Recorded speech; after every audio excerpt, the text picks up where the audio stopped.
বিশ্বনবী ভাবতেন 40 বছর বয়সে আমি নবী হলাম, তার আগে যা করলাম আল্লাহ এটা কি করবে। আল্লাহ বলে, নবী আপনার আগের গুনাহ পরের গুনাহ, গুনাহ বলতে কিছুই নাই, সবই মাফ, সব মাফ। তারপরেও আমার নবী বলতেন, আল্লাহে লা আস্তাগফিরুল্লাহ ওয়া আতুবু ফিল ইয়াউম আকসার মিন 70 মাররা। আমি এমন নবী যার কোনো গুনাহই নাই, আগের গুনাহও নাই, পরের গুনাহও নাই, তারপরেও আমি নবী প্রতিদিন 70 বারেরও বেশি তওবা আর ইস্তেগফার পড়ি। আমাদের জন্য শিক্ষা। তাহলে আল্লাহ বললেন, ওয়া ওয়াদানা আনকা বিজরাক, পাপের বোঝা আমি নামিয়ে দিলাম। বিশ্বনবীর কোনো পাপ নাই, পাপ মুক্ত।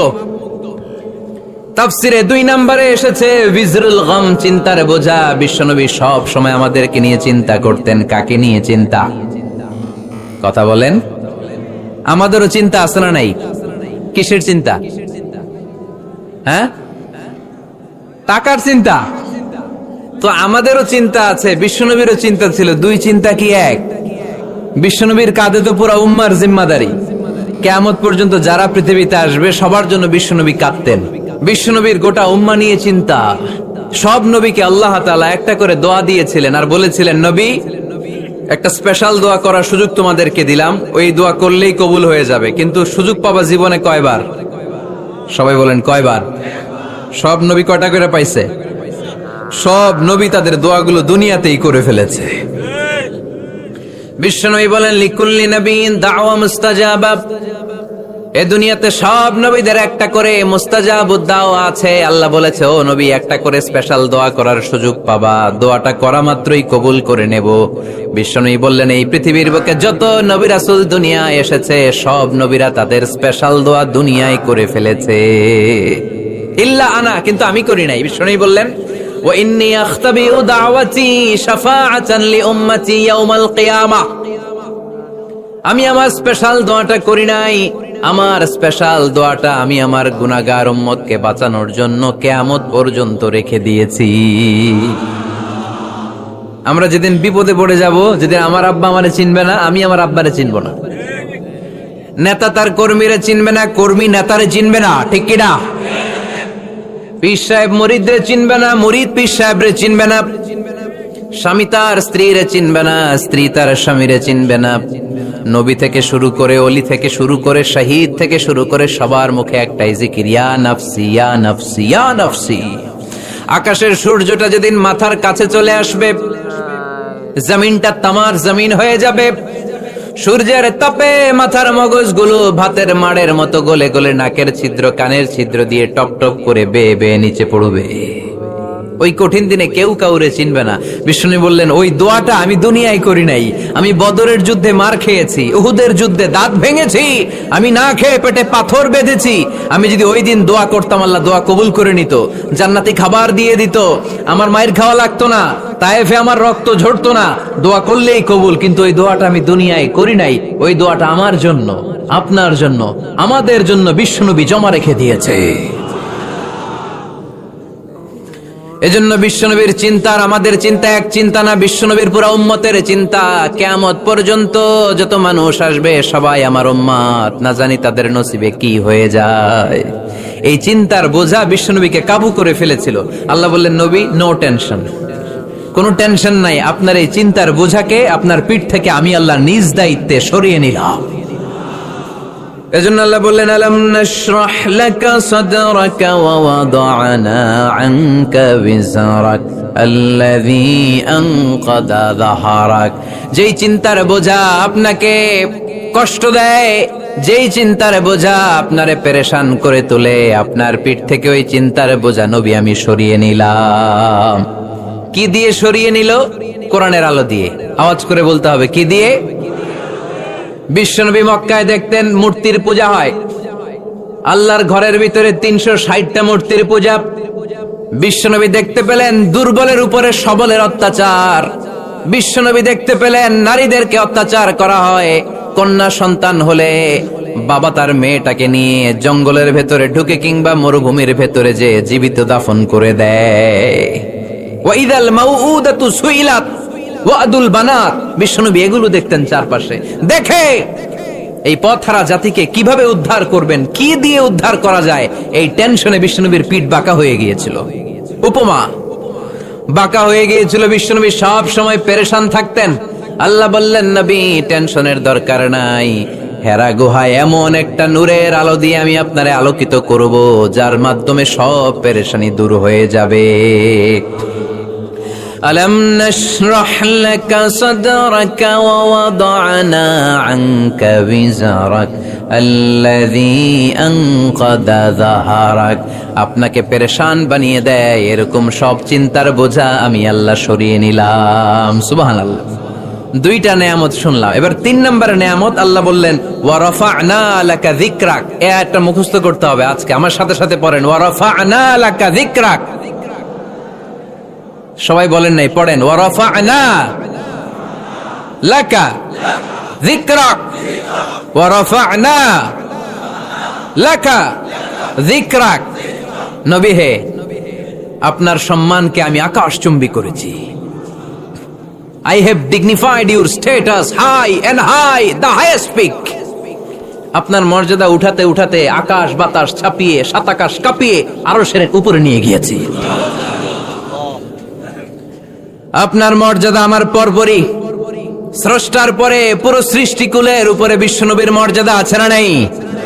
এজন্য আল্লাহ বললেন ওয়া রাফা'না লাকা যিকরাক, ও নবী আপনার মর্যাদা সম্মান আমি আকাশচুম্বী করেছি। আপনার সুনাম, সুখ্যাতি, মান, মর্যাদা আমি গোটা বিশ্বে ছড়াইয়া দেব।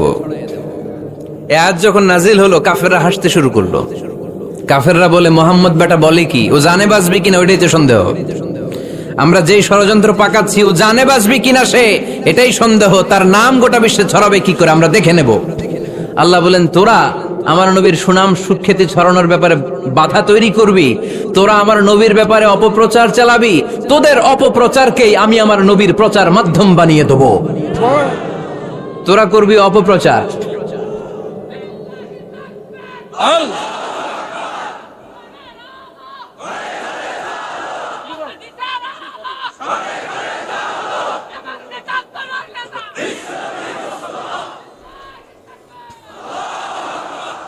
তোদের অপপ্রচারকে আমি আমার নবীর জন্য প্রচার মাধ্যম বানিয়ে দেব। এরকম অনেক সময় হয় না যে কেউ কেউ অপপ্রচার করে কারো বিরুদ্ধে, এটা তার জন্য প্রচার হয়ে যায়। কেউ অপপ্রচার চালায়, আল্লাহর মেহেরবানিতে ওইটা তার পাবলিসিটি হয়ে যায়। তার আলাদা করে প্রচার বিভাগের টিম তৈরি করা লাগে না, তার বিরোধীরাই তার প্রচার বিভাগের কাজে নেমে পড়ে। বিশ্বনবী বললেন, আল্লাহ বললেন, তোরা আমার নবীর সুনাম সুখ্যাতিকে থামাবি, তোদের মাধ্যমে আমি বিশ্বনবীর সুনাম সুখ্যাতি গোটা বিশ্বে বুলন্দ করে দেব। আবু জাহেল ঘোষণা দিল, খবরদার, হজের মৌসুম, হাজী সাহেবরা গোটা বিশ্ব থেকে আসবে, আমার দলের কর্মীরা তোরা যেটা করবি সেটা হচ্ছে হাজীদের কাছে যে বলবি মক্কায় নতুন এক পাগল আসছে, নতুন এক জাদুকর আসছে, নাম মুহাম্মদ। নাউজুবিল্লাহ পড়বেন না? খবরদার হাজী সাহেবেরা, এই পাগলের কাছে যেও না।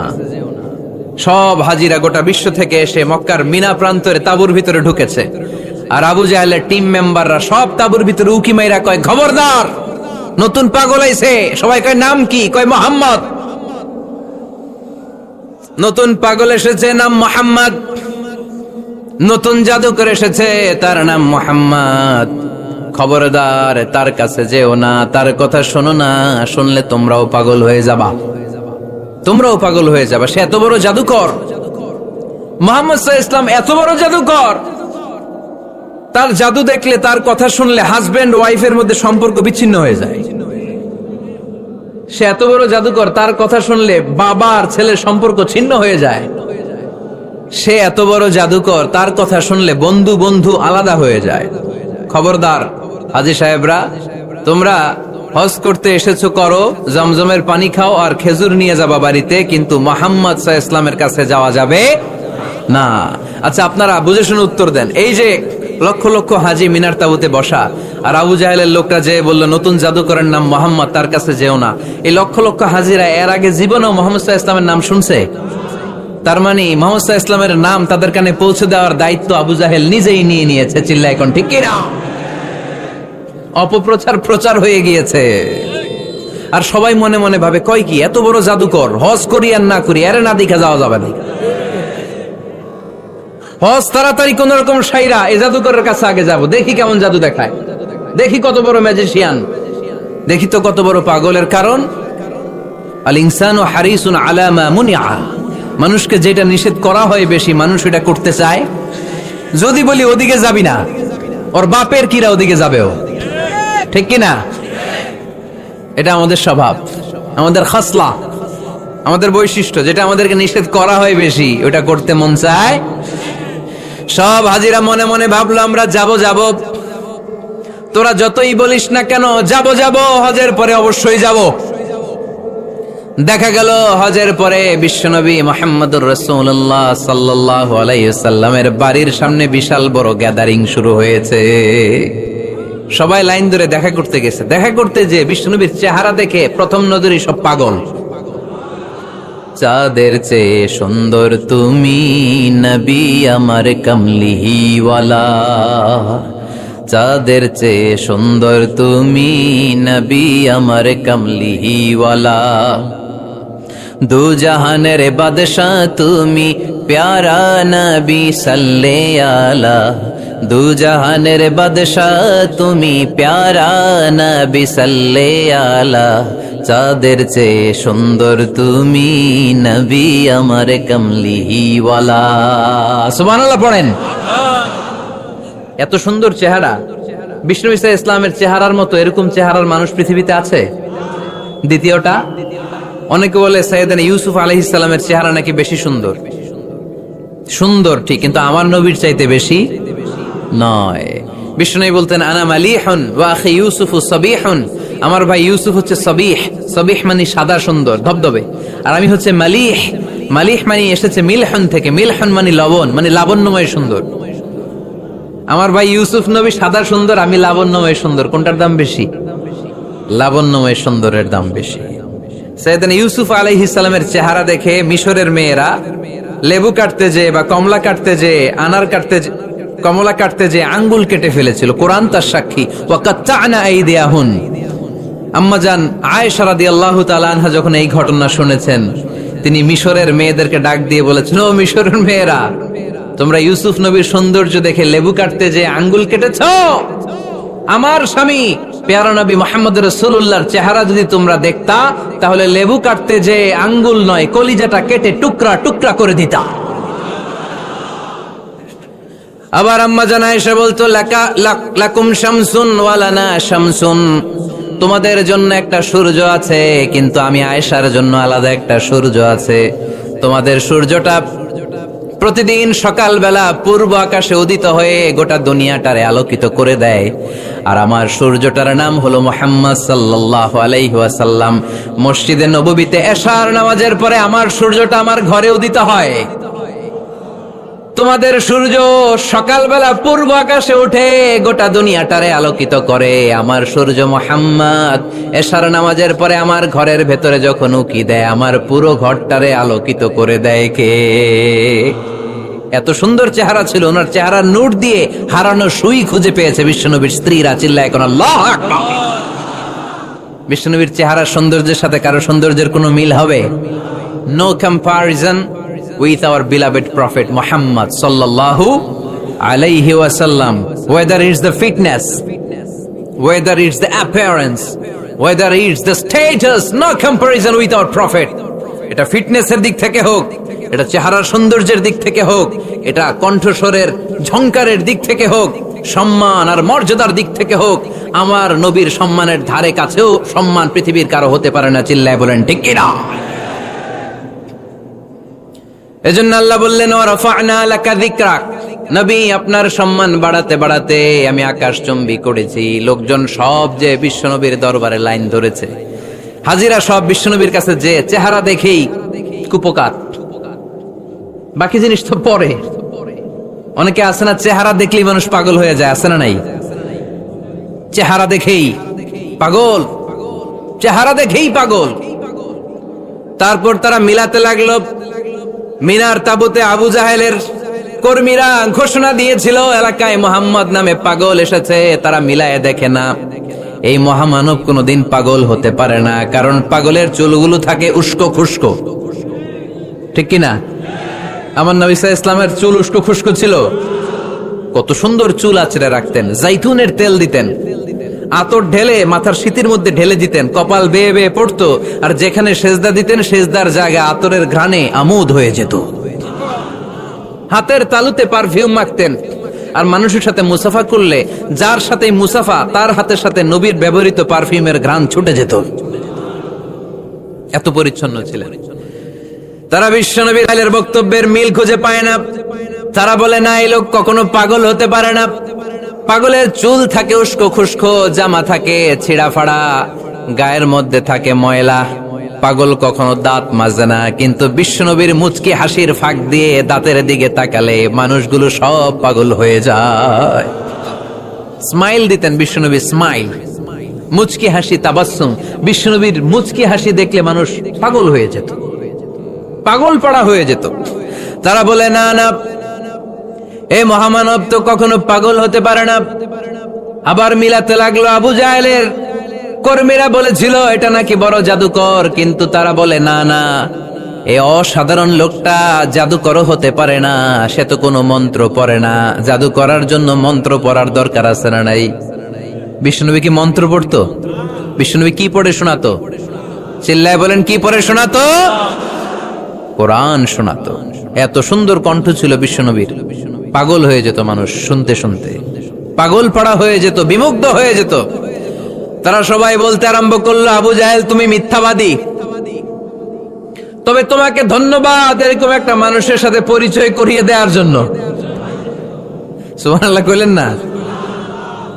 আমরা মেনে নিতে পারলাম না সে পাগল নয়, জাদুকর নয়, সে হলো এই জামানার পয়গাম্বার। আমরা পড়ে নিলাম লা ইলাহা ইল্লাল্লাহু মুহাম্মাদুর রাসূলুল্লাহ সাল্লাল্লাহু আলাইহি ওয়াসাল্লাম। ওয়া রাফা'না লাকা যিকরাক। নবী হে, এইভাবে আমি আপনার সম্মানকে বাড়িয়েছি। হাইসুমা যুকিরতু যুকিরতা মাই। নবী, যেখানে আমার নাম নেওয়া হবে আমার পর পর আপনার নামও নেওয়া হবে। পড়েন সুবহানাল্লাহ। যেখানে আমার আল্লাহর নাম, তারপরে আমার নবীর নাম আছে না নাই? কালিমার ভেতরে লা ইলাহা ইল্লাল্লাহ আমার আল্লাহর নাম শোভা পায়, তারপরে মুহাম্মাদুর রাসূলুল্লাহ দ্বিতীয় বাক্যে আমার নবীর সুন্দর নামটা আছে না নাই? কালেমার মধ্যে প্রথমে আল্লাহর নাম, তারপরে নবীর নাম। হাইসুমা যুকিরতু যুকিরতা মাই। নবী, কিভাবে আপনার মর্যাদা আমি বাড়াবো জানেন? যেখানে আমি ওইখানেই আপনি। যেখানে আমার নাম নেওয়া হবে তারপরেই সৃষ্টিকুলের মধ্য থেকে শুধু আপনার নাম নেওয়া হবে। সুবহানাল্লাহ পড়েন। আপনার উম্মতেরা গোটা বিশ্বে সালাত আদায়ের জন্য আজান দিবে। আজানের প্রথম 4 বাক্যে আমি আল্লাহর বড়ত্ব, আল্লাহু আকবার। তারপরের 2 বাক্যে আমি ছাড়া কোনো ইলাহা নাই, এটার সাক্ষ্য দেয়া হবে। তারপরের 2 বাক্যে সবাই সাক্ষ্য দিতে বাধ্য, আপনি ছাড়া দুনিয়ায় আর কোনো শেষ রাসূল নাই। তার মানে আজানের মধ্যেও আমার আল্লাহর নামের পরে আমার নবীর নাম আছে না নাই? এরপর আমরা একামত দিয়ে জামাত শুরু করি। এই জামাতের আগে যে একামতটা দেই, এই একামতেও আল্লাহর নামের পরে আমার নবীর নামটা আছে না নাই? আল্লাহু আকবার, আল্লাহু আকবার, আশহাদু আন লা ইলাহা ইল্লাল্লাহ, আশহাদু আন্না মুহাম্মাদার রাসূলুল্লাহ সাল্লাল্লাহু। তার মানে আজানে আমার নামের পরে আপনার নাম, একামতে আমার নামের পরে আপনার নাম। নামাজের শেষে যখন আমরা শেষ বৈঠকে বসি, সেখানে বিশ্বনবীর উপর দুরূদ আছে না নাই? তার মানে সব জায়গায় বিশ্বনবীর নাম নেয়াকে আবশ্যক করে দিয়েছে কে? নবী হে। এই গোটা বিশ্বের ভেতরে সূর্য উঠবে, সূর্য ডুববে, শীত যে গ্রীষ্ম আসবে, দিন যে রাত আসবে, এক মুহূর্তের জন্য আপনার নামের আলোচনা থামবে না। চিল্লায় বলো ঠিক কি না? রাফা'না লাকা যিকরাক, I have dignified your status very high, very high. অনেক উপরে নিয়েছি, আকাশ বাতাস ছাপিয়ে, 7 আকাশ কাঁপিয়ে আরশ পর্যন্ত আমি আপনার মর্যাদাকে বুলন্দ করেছি। এই পৃথিবীতে যত আসমানি কিতাব এসেছিল সবগুলো আসমানি কিতাবে বিষ্ণুনবীর নাম উল্লেখ করেছে কে? তার মানে তাওরাতের ভেতরে বিষ্ণুনবীর নাম আছে না নাই? ইনজিলে, জাবুর, সুহুফে ইব্রাহিম, সুহুফে মূসা, আল্লাযী ইয়াজিদুনাহু মাকতুবান ইনদাহুম ফিত তাওরাতি ওয়াল ইনজিল। ইহুদিরা খ্রিস্টানরা বিশ্বনবীর মানতে চাইতো না। তারা বলতো, মুহাম্মদ তোমার নাম তো আমাদের কিতাবে নাই। বিশ্বনবী বললেন পড়ো। তারা পড়তে পড়তে বিশ্বনবীর জায়গাটা লুকিয়ে রাখতো।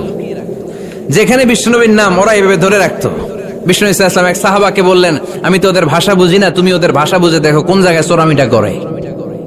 প্রতিটা কিতাবের প্রতিটা পাতায় পাতায় বিষ্ণুনবীর নাম আছে না নাই? সাইয়েদনা আদম আলাইহিস সালাম থেকে শুরু করে ঈসা আলাইহিস সালাম পর্যন্ত যত নবী এসেছে সব নবী সুসংবাদ দিয়েছে যে একজন নবী আসবে, যেই নবী আসার মধ্য দিয়ে এই আম্বিয়া আলাইহিমুস সালাম পৃথিবীতে আসার যে ধারাবাহিকতা, এই সিলসিলা, এই চেইনকে আল্লাহ তাআলা কাট অফ করে দিবে। সাইয়েদনা আদম তার বংশধরদেরকে বলেছে, নূহ আলাইহিস সালাম তার প্রজন্মকে বলেছে, ইব্রাহিম আলাইহিস সালাম তার জেনারেশনকে বলেছে, মূসা আলাইহিস সালাম বনি ইসরাইলকে শুনিয়েছে। সর্বশেষ সাইয়েদনা ঈসা আলাইহিস সালাম এসে বলেছে, ইয়াতি মিন বাদি ইসমুহু আহমদ, আমার পরে এমন এক নবী আসবে তার নাম, চিল্লায় বলেন, আহমদ বড় বিশ্বস্ত, সে কোন বন্ধু বলো বেশি বিশ্বস্ত, সে কোন বন্ধু বলো বেশি বিশ্বস্ত, কার কাছে মন খুলে দেয়া যায়, কার কাছে প্রাণ খুলে বলা যায়, হওয়া যায় অতি আশ্বস্ত, তার নাম আহমদ বড় বিশ্বস্ত। সুবহানাল্লাহ পড়ে, ইয়াতি মিন বাদি ইসমুহু আহমদ, আমার পরে এমন এক নবী আসবে তার নাম হবে আহমদ। এই নবীর পরে আর কোন নবী আছে? চিল্লায় বলেন, লা নবিয়্যা বাদি ওয়ালা রাসূলা, আমার পরে কোনো নবীও নাই, আমার পরে কোনো রাসূলও নাই। তবে আমার পরে যদি নবী হওয়ার যোগ্যতা কারো থাকে, আমার ওমরে ফারুক নবী হওয়ার যোগ্যতা রাখে। কোন নবী নাই, খাতামুন নবিয়্যিন, আমার পরে কোনো নবী নাই। তার মানে বিশ্বনবীর জীবনে 3 নম্বর নিয়ামত হলো রাফা'না লাকা যিকরাক, মর্যাদা আমি বাড়াতে বাড়াতে বাড়াতে বাড়াতে নবী অনেক উপরে নিয়েছি। আবার আল্লাহ আমাদেরকে ডেকে বললেন, ও ইমানদার বান্দারা শোনো, আমি স্বয়ং আল্লাহ তাআলা আমার ফেরেশতা বাহিনী নিয়ে এই নবীর উপরে স্বয়ং আমি দুরূদ পড়ি। ইন্নাল্লাহা ওয়া মালাইকাতাহু ইউসাল্লুনা আলান নবী ইয়া আইয়ুহাল্লাযীনা আমানু সাল্লু আলাইহি ওয়া সাল্লিমু তাসলিমা। পড়েন, আল্লাহুম্মা সাল্লি আলা মুহাম্মদ ওয়া আলা আলি মুহাম্মদ কামা সাল্লাইতা আলা ইব্রাহিম وعلى آل إبراهيم إنك حميد مجيد اللهم بارك على محمد وعلى آل محمد كما باركت على إبراهيم وعلى آل إبراهيم إنك حميد مجيد চিৎকার করে পড়েন সুবহানাল্লাহ। এমন নবী যে নবীর উপর আল্লাহ নিজেই দুরূদ পড়ে, ফেরেশতারা পড়ে, এজন্য আমাদেরও পড়ার দরকার আছে না নাই? আবার আল্লাহ বললেন, নবী আপনি এমন নবী যেই নবীকে আমি হাউজে কাউসার দিয়েছি, লক্ষ লক্ষ নবীদের কাউরে কিয়ামতের দিন আমি হাউজে কাউসারের মালিক বানাবো না, শুধুমাত্র কেবলমাত্র একমাত্র আপনি ছাড়া। ইন্না আ'তাইনাকাল কাউসার ফাসাল্লি লিরাব্বিকা ওয়ানহার ইন্না শানিআকা হুয়াল আবতার। সুবহানাল্লাহ পড়েন। এই হাউজে কাউসারের পানি খেতে চান, পান করতে চান? বিশ্বনবী না দিলে খাইতে পারবো আমরা? হাউজে কাউসার পান করতে চান কারা? হাত তুলে দেখান।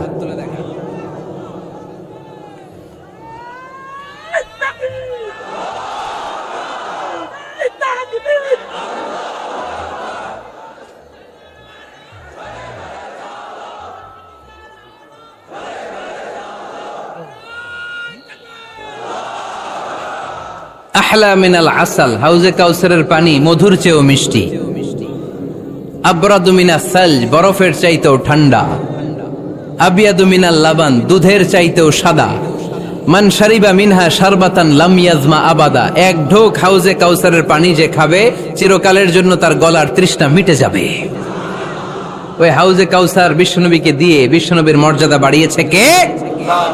আবার আল্লাহ বললেন, নবী, পৃথিবীর অনেক নবীকে আমি নৈতিক বিজয় দান করেছি, কিন্তু সবাইকে আমি রাজনৈতিক বিজয় দান করি নাই। আপনাকে আমি এমন নবী করে দুনিয়ার বুকে পাঠিয়েছি, আপনাকে আমি নৈতিক বিজয় দান করেছি, পাশাপাশি রাজনৈতিক বিজয়ও দান করেছি। সুবহানাল্লাহ পড়েন। বিশ্বনবী একাধারে যেমনি মসজিদে নববীর ইমাম ছিলেন, পাশাপাশি মদিনার রাষ্ট্রের প্রেসিডেন্ট ছিলেন, ঠিক কিনা? তার মানে ইমাম বা নেতা এমন হওয়া দরকার যে নামাজও পড়াতে পারে, আবার সমাজও শাসন করতে পারে, ঠিক কিনা? এমন নেতার দরকার আছে না নাই? এজন্য বিশ্বনবী বললেন, রব্বি আদখিলনি মুদখালা সিদকিন ওয়া আখরিজনি মুখরাজা সিদকিন ওয়াজআলনি মিন লাদুনকা সুলতানান নাসীরা। ও আল্লাহ, আপনি আমারে সত্যতার সাথে মক্কায় রাখেন, বের করলেও সত্যতার সাথে বের করেন, আর আপনি আমাকে বিজয়ী শক্তি দান করেন। বিজয়ী শক্তি, রাজনৈতিক শক্তি বিশ্বনবী আল্লাহ তাআলার কাছ থেকে দোয়া করে চেয়ে নিয়েছেন। চিল্লায় বলেন ঠিক কিনা? রাজনৈতিক শক্তির দরকার আছে না নাই? দরকার আছে? তা আস্তে করে বললেন কেন? রাজনৈতিক শক্তি থাকার দরকার আছে না নাই? দেখেন, বাংলাদেশ সৃষ্টি হয়েছে কত সালে বলেন? কত সাল? বাংলাদেশের বার্থডে কবে? 1971-এ। এই 71 সালের পর থেকে আমাদের বাংলাদেশে সুদ আছে না নাই? কিন্তু সুদের বিরুদ্ধে ওয়াজ আছে না নাই? আলেম ওলামারা আজীবন সুদের বিরুদ্ধে ওয়াজ করছে। আমরা ওয়াজ আগে করতাম, এখন করতেছি, সামনেও করব, মাগার সুদ মরবে না। এর কারণ যেটা আইন করে প্রণয়ন করা হয় ওইটা ওয়াজ করে মারা যায় না, ওইটারে আইন করে নষ্ট করতে হয়। চিল্লায় বলেন ঠিক কিনা? আমি সারা জীবন সুদের বিরুদ্ধে ওয়াজ করলে সুদ যাবে না, কিন্তু দেশনেত্রী মাননীয় প্রধানমন্ত্রী যদি কালকে ঘোষণা দেয় বাংলাদেশের কোন ব্যাংকে ব্যাংকিং ফিনান্সিয়াল ট্রানজাকশনে কোনো সুদ চলবে না, তার পরের দিন থেকে বাংলাদেশে কোনো সুদ থাকবে না। চিল্লায় বলেন ঠিক কিনা? এজন্য সাইয়েদনা ওমর ফারুক বলতেন, ইন্নাল্লাহা লা ইয়াযাউ বিল কুরআন মা ইয়াযাউ বিস সুলতান। আল্লাহ মাঝে মাঝে ক্ষমতার মাধ্যমে এমন কিছু করে যেটা আল্লাহ কোরআনের মাধ্যমেও করে না। চিল্লায় বলেন ঠিক কিনা? কালকে যদি ঘোষণা হয়ে যায় 5 ওয়াক্ত নামাজ যদি না পড়া হয় 5 বেত। কয় বেত? চেয়ারম্যান না পড়লে চেয়ারম্যানের পিছনে 5 বেত, এমপি না পড়লে এমপির পিছনে 5 বেত। কথা বলেন? মাননীয় প্রধানমন্ত্রী যদি এটা ঘোষণা দিয়ে দেয় যে কালকে থেকে নামাজ না পড়লে 5 বেত, এটা সবার জন্য এই আইন। একটা বেনামাজি খুঁজে পাওয়া যাবে? সব কই দৌড়াবে? মসজিদে। অজু থাকলেও দৌড়, না থাকলেও দৌড়। কারণ মায়ের উপরে কোনো ওষুধ আছে? কথা বলেন?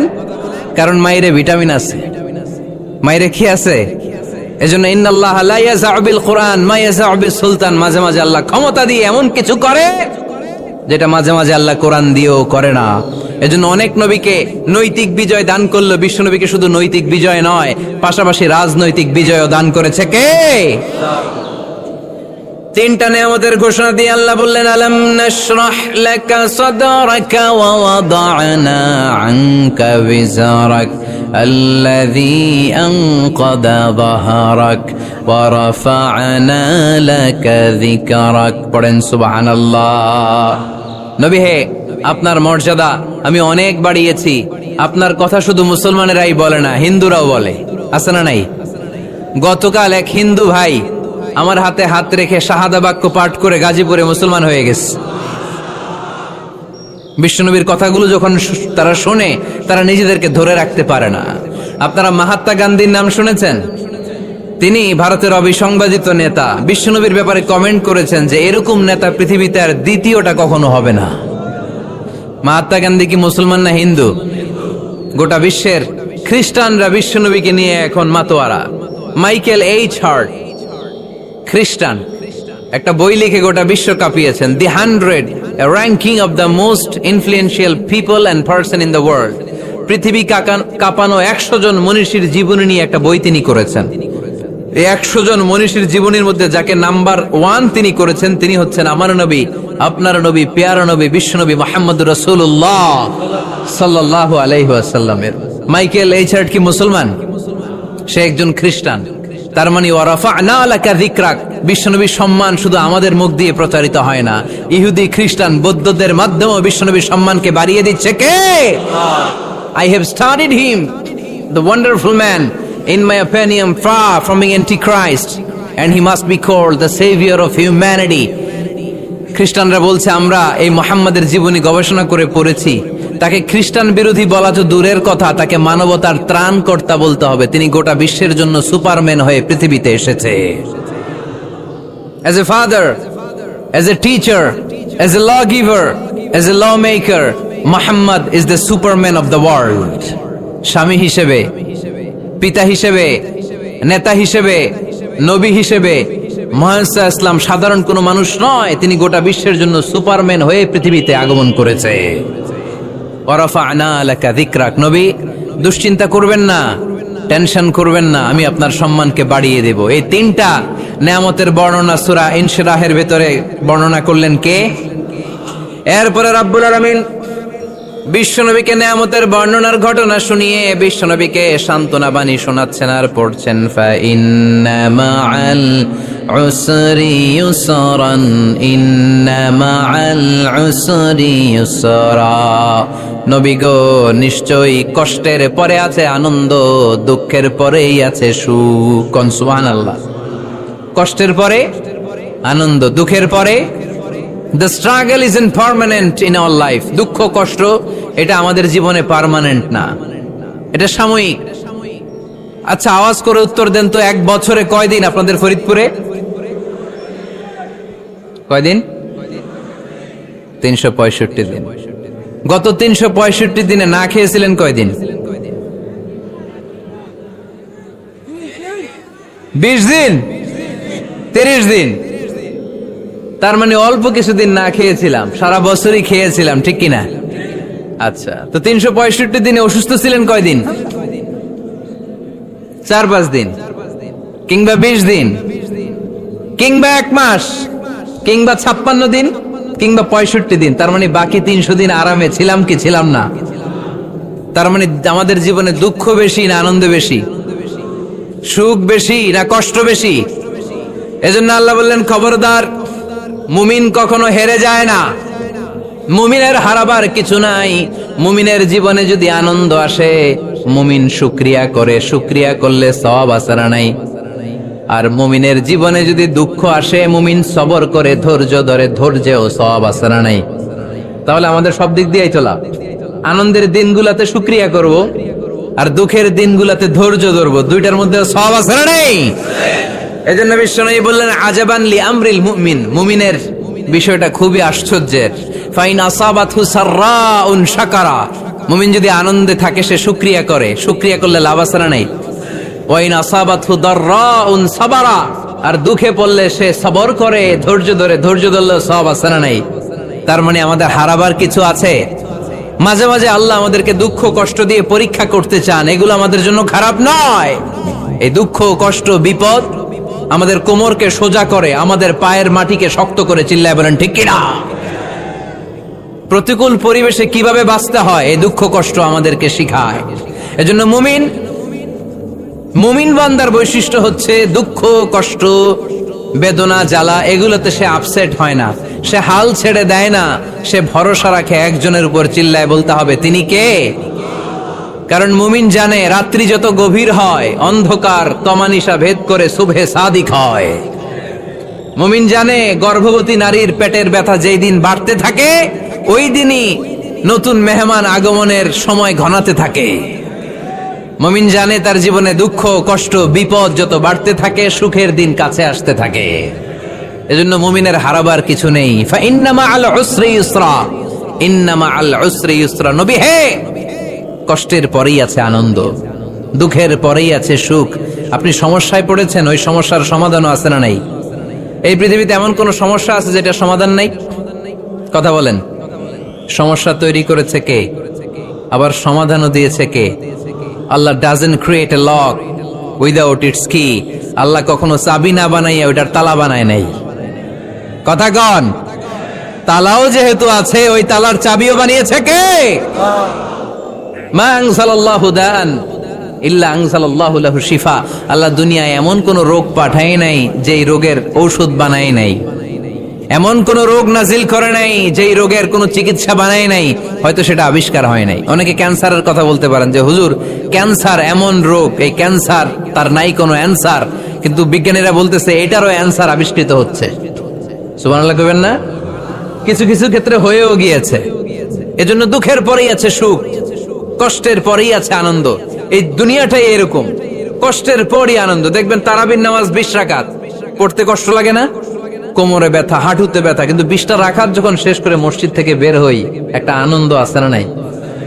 কষ্ট করে পরীক্ষার জন্য প্রিপারেশন নিলেন আপনি কয়েক মাস, কিন্তু ফলাফল যখন ভালো হয় তখন একটা আনন্দ আছে না নাই? সারাদিন রোজা রাখলেন রমজানে, কি কষ্ট, তৃষ্ণায় গলা ফেটে যায়, কিন্তু ইফতারির সময় যখন রুহাবজা শরবতটা খাই কেমন লাগে? একটা আনন্দ আছে না নাই?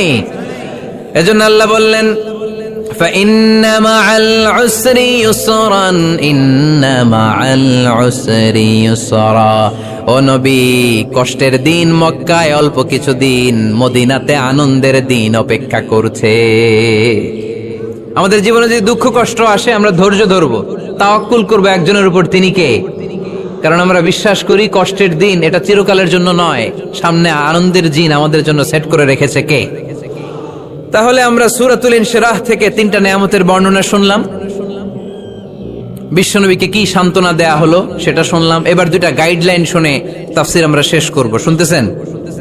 কষ্ট হচ্ছে তো ওঠা বসা করতেছেন কেন? উঠলেন কারা কারা? শেষ করে দিব? দোয়া করে দেই। কি গাইডলাইন দিলেন শুনবেন? কে কে শুনবেন না হাত তোলেন।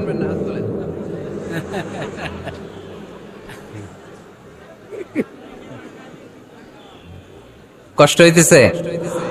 গরম লাগতেছে না?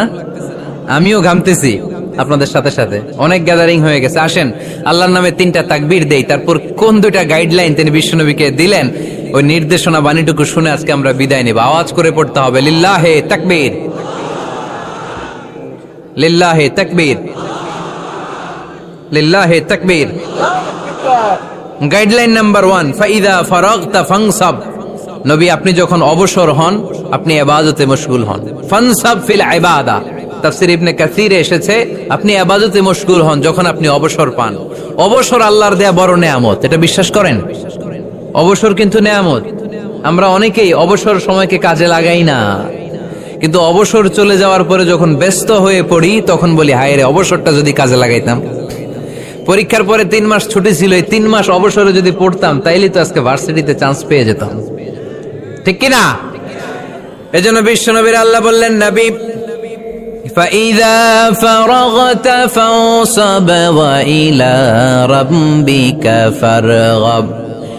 মাদানী জীবনে, মাক্কি জীবনে, দাওয়াতি কার্যক্রমের পরে, রাষ্ট্রীয় কার্যক্রমের পরে যখনই আপনি অবসর পাবেন তখনই আপনি ইবাদত করেন, তখনই বেশি বেশি আল্লাহর কাছে দোয়া করেন। দোয়াটা খুব শক্তিশালী, কিন্তু আমরা অনেকে জানি না কি করে দোয়া করতে হয়। সিনসিয়ার দোয়া ইজ লাইক এ মিসাইল। আপনারা প্রায় পত্রিকায় শুনবেন আমেরিকা অমুক দেশে মিসাইল হামলা করেছে, শুনছেন? মিসাইল হামলা এমন হামলা, কত সেন্টিমিটার বেগে যে কোন জায়গায় অ্যাটাক করবে, যেখানে মারার কথা ওখানে পড়বে। ঠিক দোয়াটা হচ্ছে মিসাইলের মতো। আপনি যদি দোয়ার মতো দোয়া করতে জানেন, ওই দোয়াটাও জায়গা মতো যে ভেদ করবে। চিল্লা এখন ঠিক কিনা? কিন্তু আমরা দোয়া করতে জানি না, কি করে দোয়া করতে হয় এটা জানি না। বিশ্বনবীকে আল্লাহ বললেন নবী ফাইদা ফারাগতা ফানসাব, যখন আপনি অবসর হবেন তখন আপনি দোয়া করেন, আল্লাহর কাছে চান। বেশি বেশি চাইলে খুশি হয় কে? তার মানে প্রথম ঘোষণা হলো ফাইদা ফারাগতা ফানসাব। প্রথম নির্দেশনা হলো নবী যখনই আপনি অবসর পাবেন ইবাদত করবেন এবং দোয়া করবেন, বেশি বেশি আল্লাহর কাছে চাইবেন। 2 নাম্বার দিক নির্দেশনা হলো ওয়া ইলা রাব্বিকা ফারগাব, সব সময় আপনি আপনার আল্লাহর দিকে মনোনিবেশ করবেন। বিপদে পড়লে ডাকবো কারে?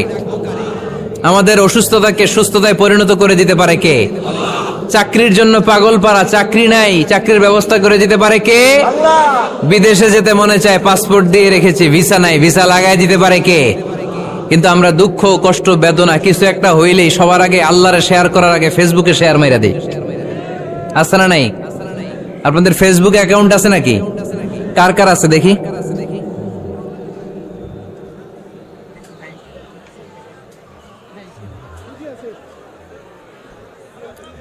আছে আছে, এটার জন্য আমরা ভালো কাজে লাগাই, ঠিক কিনা? আপনি চাইলেই এমন ভাবে ফেসবুক ফ্রেন্ড লিস্ট করতে পারেন যারা ভালো ভালো জিনিস শেয়ার করে, যারা মোটিভেশনাল জিনিস শেয়ার করে, ইসলামের পক্ষে কথা বলে। আপনার এক একটা শেয়ারে অনেকের জীবন বেঁচে যেতে পারে, ঠিক কিনা? একজন মুমূর্ষ রোগীকে বাঁচাতে রক্তের প্রয়োজন, রক্তের গ্রুপ এ পজিটিভ। যারা রক্ত দান করতে আগ্রহী তারা এই নম্বরে যোগাযোগ করুন। ফেসবুকে মাঝে মাঝে এরকম নিউজ আসে না নেই? আপনি just you put down in share, শেয়ারের মধ্যে একটা পুট করে দিলেন, একটু শেয়ার মেরে দিলেন, ছড়িয়ে পড়লো হাজার হাজার ফেসবুক ফ্রেন্ডদের কাছে। তাদের অনেকে ব্লাড দিতে আগ্রহী, সে তাড়াতাড়ি যে সেখানে ব্লাড ডোনেট করে আসলো। আপনার একটা শেয়ারের কারণে বেঁচে গেল অনেকগুলো প্রাণ। চিল্লা এখন ঠিক কিনা? রক্তদানের মতো শ্রেষ্ঠ ইবাদত হতে পারে? আমরা মনে করি শুধু জিকিরি ইবাদত, আমরা মনে করি শুধু নামাজি ইবাদত। রক্তদান, এক ব্যাগ রক্ত থেকে অনেক মানুষকে বাঁচানো যায়। এর মধ্যে আছে হিমোগ্লোবিন, এর মধ্যে আছে প্লাটিলেট, আছে প্লাজমা। রক্তে একটা উপাদান আছে প্লাজমা, নাম শুনছেন? আগুনে পোড়া রোগীকে বাঁচাতে এই প্লাজমা লাগে। হসপিটালের বার্ন ইউনিটে যেয়ে দেখবেন মানুষ কিভাবে চিল্লায়। নুসরাত নামে একটা মেয়ে মারা গেল না? এক বদমাইশের কবলে পড়ে মারা গেল না? তাকে আগুন জ্বালিয়ে দেয়া হয়েছিল তার গায়ে, তার প্লাজমা গুলো জ্বলে গিয়েছিল। আগুনে পোড়া রোগীর যে কি কষ্ট, একটু দেখার জন্য হসপিটালের বার্ন ইউনিটে যাবেন, দেখবেন যে কি কষ্টে আছে তারা। এই প্লাজমা গুলোকে অনেক সেন্টিগ্রেড তাপমাত্রা নামিয়ে ঠান্ডা করে দেহে পুশ করা হয়। আপনার এক ব্যাগ রক্ত থেকে প্লাজমা আলাদা করা হবে, প্লেটলেটস আলাদা করা হবে, হিমোগ্লোবিন আলাদা করা হবে, শ্বেতকণিকা, লোহিত কণিকা আলাদা করে অনেকগুলো মানুষ বেঁচে যাবে। এজন্য ফেসবুক থাকাটা দোষের কিছু না, তবে ভালো কাজে আমরা ব্যবহার করব, ঠিক কিনা? আপনার ফেসবুক শেয়ারিং আপনার জান্নাতি বানাতে পারে, আর আপনার ফেসবুক শেয়ারিং আপনার জাহান্নামের লাকড়ি বানাতে পারে। চিল্লায় বলেন ঠিক কিনা? So the decision is yours. সিদ্ধান্ত আপনাকে নিতে হবে, আপনি কিভাবে করবেন। যে কোনো বিপদে ওয়া ইলা রাব্বিকা ফারগাব, কোন দিকে মনোনিবেশ না করে কার দিকে মনোনিবেশ করব? যে কোনো বিপদ আপদ ফেসবুকে শেয়ার করার আগে শেয়ার করব কার কাছে? আমাদের যার যা লাগে আল্লাহ সবও যদি দিয়ে দেয়, আল্লাহর ধনভাণ্ডারের 1 ইঞ্চিও কমবে? হাদিসে কুদসিতে আল্লাহ বললেন, লাউ আন্না আউওয়ালাকুম ওয়া আখিরাকুম ওয়া ইনসাকুম ওয়া জিন্নাকুম, পৃথিবীর সব জিন, পৃথিবীর সব মানুষ বিশাল মরুভূমিতে দাঁড়িয়ে যদি আমার কাছে চাইতে শুরু করে, আল্লাহ এটা দাও, ওটা দাও, ওটা দাও, আমি আল্লাহ তোমাদের সব চাহিদাও যদি মিটিয়ে দেই, আমি আল্লাহর ধনভাণ্ডারের 1 ইঞ্চিও কমবে না। এজন্য চাইবো কার কাছে? বিপদে আপদে ভরসা করব কার কাছে? আর অবসরগুলোকে কাজে লাগানোর দরকার আছে না নাই? স্বাবলম্বী হওয়ার চেষ্টা করার দরকার আছে না নাই? ফাইন্নামা আল উসরি ইউসরা, ইন্নামা আল উসরি ইউসরা। নবী হে, কষ্টের পরেই আছে সুখ, দুঃখের পরেই আছে আনন্দ। সব সময় মানুষের সময় একরকম কাটে না। এজন্য আমরা তাওয়াক্কুল করতে চাই একজনের উপর, তিনি কে? আল্লাহ আমাদের সবাইকে কথাগুলো বুঝে আরো আমল করার তৌফিক দান করুক। আমরা পড়ি আমিন। আপনারা ওঠা বসা করতেছেন কেন? এই উঠছেন কে কে দেখি? এই উঠছো কেন তুমি? বস, আমরা একসাথে বিদায় নিব।